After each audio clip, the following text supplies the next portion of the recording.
I'm speaking with Bart Steiner from Bulbstorm. There are a lot of platforms. There are a lot of different ways that digital marketers can reach their consumers, and it's getting more and more complex. So what do you recommend? Should they bring somebody in-house who is an expert for each and every platform? They've got their Facebook expert, they've got their Google Plus expert, or is there a simpler way to do it?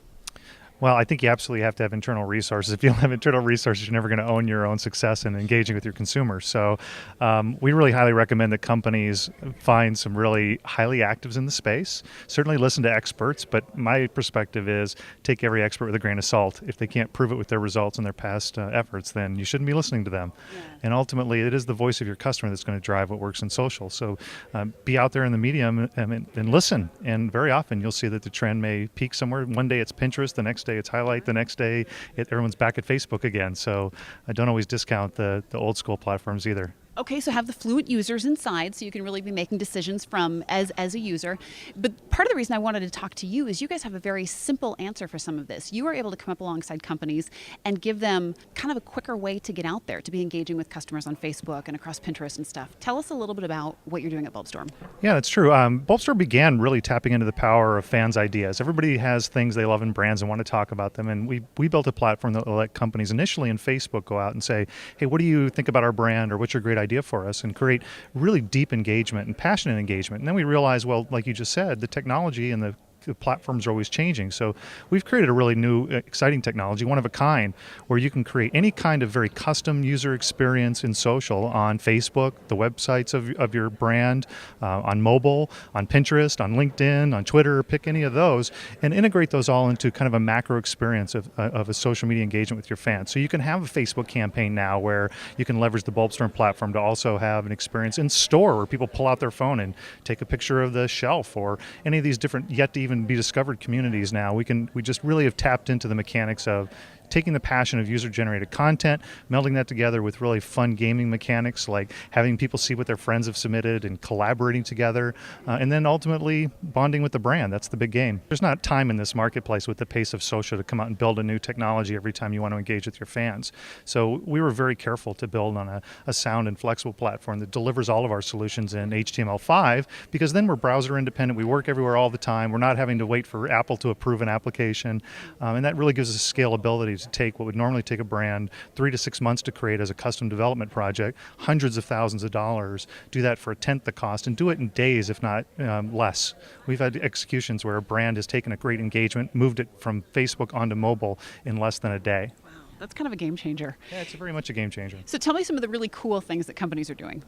Wow, there's a lot of great stuff out there. But again, I would harken back to the cross-platform solutions as being the most important. You know, mobile is driving everything. We all spend a lot of time on the net. I certainly do. But more and more, it's from my phone.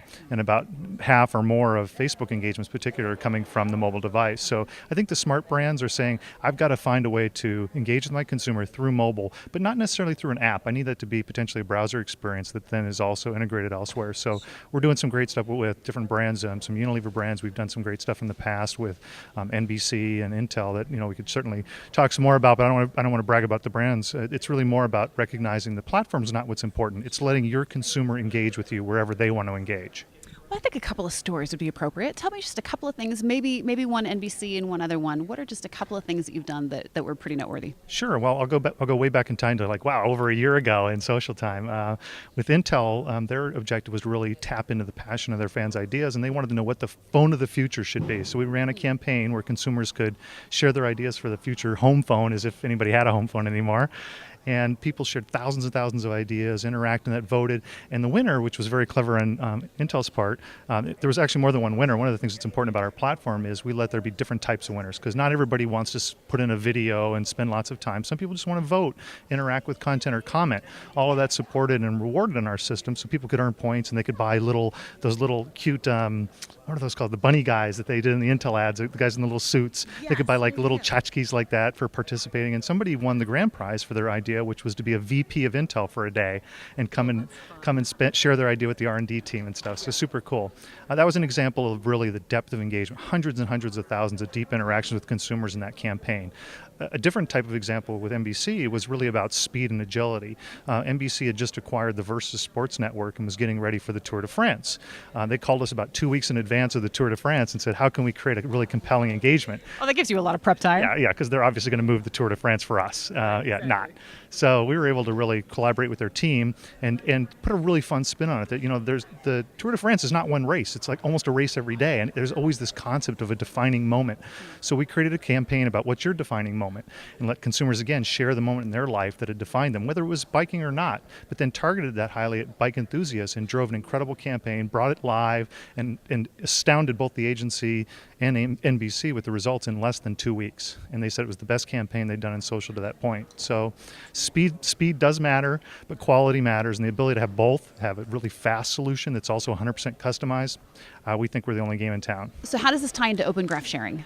Yeah, well, Open Graph obviously opens up a whole new opportunity to tap into folks. When you think about how Open Graph works, every time a consumer takes an action, you have the opportunity to get earned media, free stuff of talking about how they've done that. So you can imagine that's only going to happen when a consumer does something, when they're really engaging. So by leveraging platforms like ours, where the consumer is coming in, sharing their content that they have a real bond for already, because it was their stuff, their idea, their comment, or even their vote, we can then publish that into the ticker. So if you've been in Facebook lately, on the right-hand side's a little stream of stuff going by all the time, but very obviously when you see your friends and see what they're doing, you want to engage. So throughout all of our application platform, whether it be mobile, Facebook, or the web, we, if the user has authenticated with Facebook, basically said, here's who I am in Facebook, which we asked for, then we publish for them on their behalf to the feed, and then also to their, not just the ticker, but their timeline.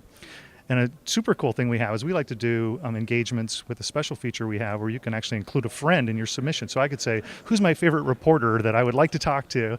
And I could say, okay, here's my submission. I could put your name in, and then it would not just go to my page, it would go to your page too. So then you could come back and say, wow, I'd love that. And you'd share it with your friends. So really, the Open Graph is great new potential to drive incredible free engagement. If you've got a good platform to build it on. Yeah, and if you've got the trust of the users to actually click in, right? Yeah, exactly. Bart, Right. thank you so much. No, thank you. Appreciate it.